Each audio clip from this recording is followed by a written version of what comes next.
Still a tough one to digest after the game against Fulham the other day.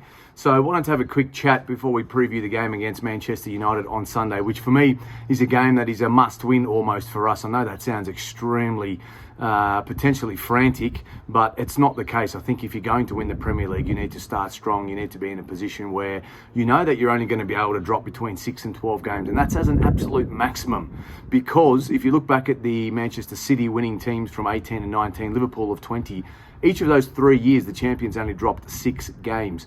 Moving forward, Manchester City have done a three-peat, and in those years, they've dropped 10, 9, and 11 games on the way to the title. Yes, last year, in particular, was a season where they'd got the title wrapped up with only 9 games dropped. In the last 2, they drew and lost against Brentford and Brighton, but it was all done by then, so it didn't matter. So the key thing I wanted to talk about today was, before we talk about Manchester United coming up on the weekend, is ensuring that Kai Havertz gets a fair go. He has been absolutely slaughtered in the media. Big name signing, and a guy that comes as one of the highest earners now at the club. That I can understand brings scrutiny and puts attention on you, but the fact that everybody's out for the guy's head so far is not something we need to worry about. He hasn't been great in the first 3 games, that's for sure, but everybody's getting on his back.